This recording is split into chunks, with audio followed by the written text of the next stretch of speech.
शिरपूरच्या थाळनेरला रेशनमध्ये आढळले प्लास्टिकचे तांदूळ।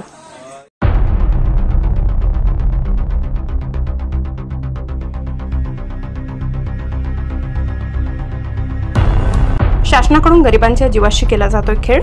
प्लास्टिक प्रमाणे जळत असलेल्या तांदळाचा व्हिडिओ केला व्हायरल।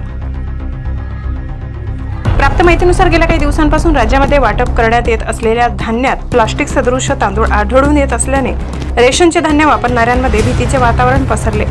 यातच आता धुळे जिल्ह्यातील शिरपूर तालुक्यात असलेल्या थाळनेर या ठिकाणी देखील रेशन दुकानात प्लास्टिक सदृश तांदूळ आढळून आल्याने एकच खळबळ उडाली।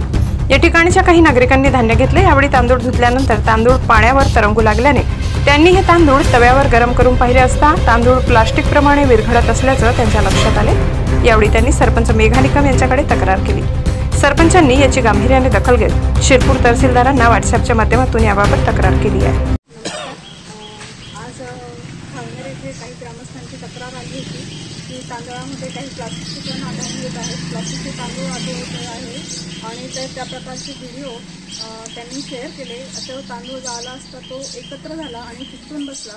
त्याच्यानंतर हे जे प्लास्टिकचे तांदळाचे कण आहेत ते पाण्यात तरंगले, त्याच्यावरनं त्याच्यात काहीतरी असं मिसा आहे, असं भेसा आहे असं लक्षात आलेलं आहे आणि ग्रामस्थांच्या या तक्रारीची दखल घेऊन आम्ही सर्व पदाधिकारी रेशन दुकानावर चौकशीसाठी आलो आणि तिथेही काही अंशी ते आम्हाला सापडून आलेलं आहे। त्याच्यानुसार ह्या सर्व ग्रामस्थांच्या वतीनं मी सकाळी व्हॉट्सअपच्या माध्यमाने मान्य तहसीलदार साहेबांना या गोष्टीची कल्पना दिलेली आहे। आपली तक्रार त्यांच्यापर्यंत पोहोचवलेली आहे। शासनाने सुद्धा परत एकदा माझं असं म्हणणं आहे की शासनाने सुद्धा याच्यात काळजीपूर्वक आणि अगदी याच्याने दखल घ्यावी आणि जर खरंच त्याच्यात कोणी दोषी असेल तर त्या दोषींवर कारवाई होईल आणि हा अन्न पुरवठा चांगल्या पद्धतीचा परत नियमित करावा असं मी शासनाला विनंती करते।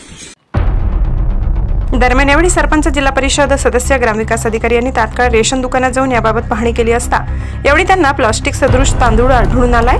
याबाबत आता सरपंचांनी शिरपूर तहसीलदारांकडे व्हॉट्सअपद्वारे तक्रार केली असून या प्रकरणी सखोल चौकशी करून दोषींवर कार्यवाही करण्याची मागणी जोर धरत आहे। एकीकडे गोरगरिबांना 2 वेळेचं जेवण मिळावं म्हणून शासन मोफत धान्य वाटप करत असतानाच दुसरीकडे त्याच धान्यामध्ये प्लास्टिक सदृश तांदूळ आढळून आल्याने शासन गरिबांची चेष्टा करतोय काय?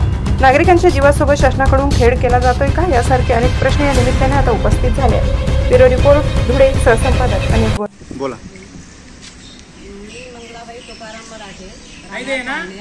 तालुका शिरपूर, जिल्हा धुळे। आमच्या रेशन दुकानामधून आम्ही तांदूळ घेतो। 106 नंबर किराणा रेशन दुकान आहे, तिथून आम्ही रेशन घेतो। त्या रेशनमध्ये तांदूळामध्ये सगळे प्लास्टिकचे तांदूळ निघालेले आहेत। आम्ही धुतो त्यावेळेस वरती तांदूळ येतात, मोकळं तांदूळ येतात आणि सकाळी मी त्या तांदूळ वाढले तर सगळे प्लास्टिक तांदूळ असे गोळा झाले लाडू सारखे आणि अजून प्रत्येक वाटीमध्ये मी काढून ठेवले तांदूळ आणि त्याच्यामुळे रात्री पण त्रास झाला आम्हाला, पोटामध्ये पण दुखत होतं। पण आम्ही काय म्हणून सकाळी मी माझ्या मुलाला बोलली तर बोल काय बघा, तर आप्पा पण होते, आपण दाखवलं, आपण पण तेच सांगितलं की तांदूळ प्लास्टिक पेट बघा। सरपंचाला फोन केला त्यांना पण सांगितलं, त्यांनी पण तेच सांगितलं आम्हाला। तर दादांनी पण तेच सांगितलं की 2-3 लोकांची आपल्याकडे तक्रार आलेली बघा।